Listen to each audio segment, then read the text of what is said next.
Olá, amantes da história! Vocês sabiam que o homem que se tornou o símbolo da França nem sequer nasceu francês? E mais, que ele falava com um forte sotaque que denunciava suas origens? Hoje vamos mergulhar na vida de uma das figuras mais complexas e fascinantes da história mundial, Napoleão Bonaparte. Prepare-se, porque a história que você acha que conhece está cheia de surpresas. Desde o seu surpreendente medo de gatos até a verdade por trás da sua famosa baixa estatura. Vamos desvendar juntos a ascensão e queda do homem que redesenhou o mapa da Europa. A Europa no final do século XVIII era um verdadeiro barril de pólvora. A Revolução Francesa tinha virado o mundo de cabeça para baixo. Reis foram decapitados, a nobreza perdeu seus privilégios e a própria ideia de sociedade estava sendo reinventada. Era um caos completo. Uma era de terror e esperança. Para quebrar totalmente com o passado, os revolucionários criaram até um novo calendário. Os meses ganharam nomes inspirados na natureza, como Brumário, o mês do neveiro e Termidor. O mês do calor. As semanas tinham 10 dias e o dia era dividido em 10 horas decimais. Foi nesse cenário de mudanças radicais, em meio a guerras contra todas as monarquias vizinhas que temiam o contágio revolucionário, que um jovem oficial de artilharia da Córcega começou a se destacar. Seu nome era Napoleone de Bonaparte. Enquanto a França se debatia em conflitos internos e externos, Napoleão via uma oportunidade. Ele era ambicioso, brilhante e, acima de tudo, um mestre da tática militar. Sua primeira grande chance veio no cerco de Toulon, em 1793. A cidade tinha se rebelado e recebido ajuda de britânicos e espanhóis. Napoleão, então com apenas 24 anos, elaborou um plano genial para posicionar a artilharia e expulsar a frota inimiga. A vitória foi espetacular e lhe rendeu a patente de general de brigada. Depois vieram as campanhas na Itália, onde ele transformou um exército desmoralizado e mal equipado numa força de combate implacável, conquistando vitória após vitória contra os austríacos. Ele era visto como um herói, um salvador. Mas esse homem que comandava exércitos e enfrentava impérios tinha uma fraqueza surpreendente e pouco conhecida. Ele tinha a elurofobia, um medo irracional de gatos. Relatos da época dizem que ele suava frio e entrava em pânico só de ver um felino. Com a popularidade nas alturas, Napoleão retornou a Paris, não apenas como um general vitorioso, mas como a figura política mais poderosa da França.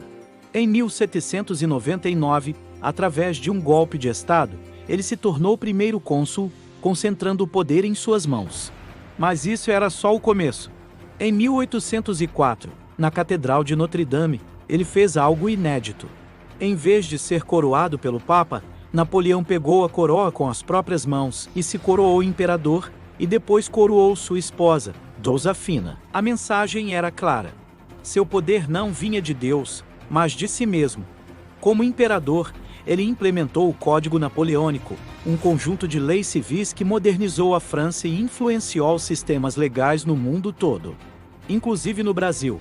E aqui vai uma curiosidade incrível. Foi durante sua campanha no Egito que seus soldados encontraram uma das chaves mais importantes para a história antiga, a Pedra de Roseta. Essa descoberta permitiu, anos mais tarde, que Jean-François Champollion decifrasse os hieróglifos egípcios, abrindo uma janela para 3.000 anos de história. Napoleão não revolucionou apenas a política e a lei, ele revolucionou a própria guerra. Ele foi um mestre da logística e da organização. Abandonou as táticas lentas e previsíveis do século XVIII e apostou na velocidade, na surpresa e na concentração de forças para aniquilar o inimigo em batalhas decisivas. Seus exércitos marchavam mais rápido e lutavam com mais autonomia do que qualquer outro na Europa. E para alimentar essas tropas em constante movimento, ele precisava de uma solução. O governo francês ofereceu um prêmio para quem inventasse um método de conservar comida por longos períodos. O vencedor foi um confeiteiro chamado Nicolas Appert, que desenvolveu um processo de selar alimentos em potes de vidro e aquecê-los. Pouco tempo depois, um inglês adaptou a ideia usando latas de folha de Flandres. Sim, a comida enlatada, que hoje está em nossas despensas, foi criada para alimentar o grande armé de Napoleão.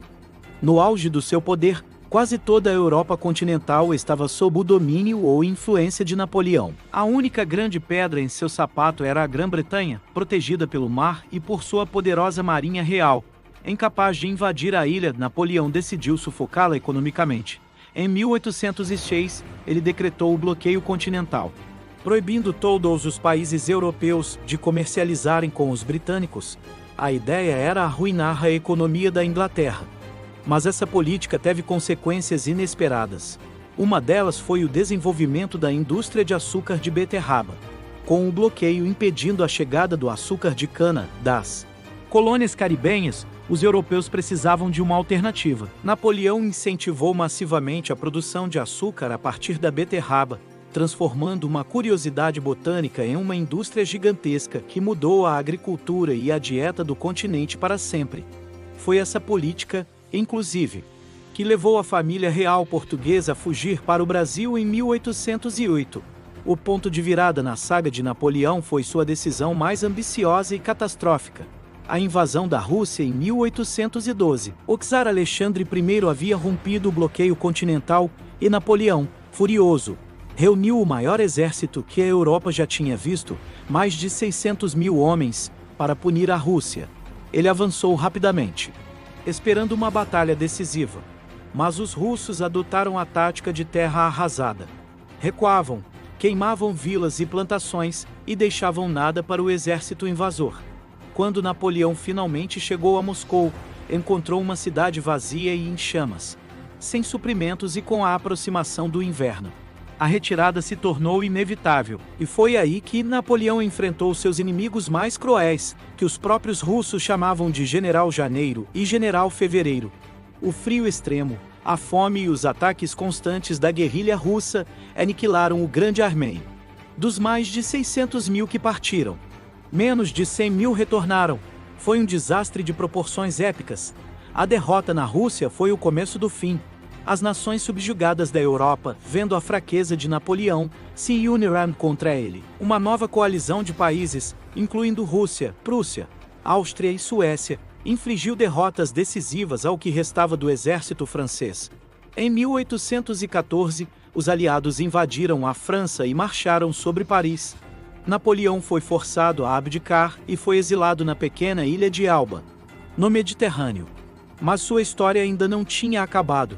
Em menos de um ano, ele escapou, voltou à França, foi recebido como herói e reassumiu o poder no que ficou conhecido como o Governo dos 100 Dias. A Europa, apavorada, se uniu mais uma vez. A batalha final aconteceu em Waterloo, na Bélgica, em 1815, onde ele foi derrotado definitivamente pelas forças britânicas e prussianas. Desta vez, seu exílio foi bem mais longe, na remota e isolada ilha de Santa Helena, no meio do Atlântico Sul. Lá, sob vigia constante, ele passou seus últimos 6 anos de vida. Curiosamente, foi durante esse período que ele se dedicou a aprender inglês, lendo jornais britânicos para acompanhar as notícias do mundo do qual ele havia sido o senhor. Qual é, então, o legado de Napoleão? Ele foi um tirano ou um libertador? Um gênio militar ou um déspota sanguinário? A verdade é que ele foi tudo isso e muito mais. Suas guerras deixaram milhões de mortos e devastaram o continente. Mas ele também espalhou os ideais da Revolução Francesa. Abalou as velhas monarquias absolutistas e modernizou leis e instituições por onde passou. Sua influência é inegável. E a famosa imagem que temos dele, baixinho e complexado, essa é uma das peças de propaganda mais bem-sucedidas da história. Napoleão tinha cerca de 1,68 m, uma altura média para a época. A imagem de Pequeno Cabo foi criada e disseminada incansavelmente pelos cartunistas britânicos para ridicularizá-lo e diminuir sua figura imponente. Um mito que, como podem ver, perdura até hoje. Napoleão Bonaparte morreu em 1821, mas sua figura continua a nos fascinar e a gerar debate. Ele foi um produto de seu tempo, um furacão que varreu a velha ordem e ajudou a moldar o mundo moderno em que vivemos hoje. Sua história é um lembrete poderoso de como um único indivíduo, com uma mistura de genialidade, ambição e uma boa dose de sorte, pode alterar o curso da história para sempre. Uma jornada de poder, glória e tragédia que merece ser contada e recontada. Obrigado por nos acompanhar nesta viagem pela vida de Napoleão. Se você gostou de desvendar esses fatos e curiosidades, não se esqueça de deixar o seu like, se inscrever no canal e ativar o sininho para não perder os próximos vídeos. Até a próxima!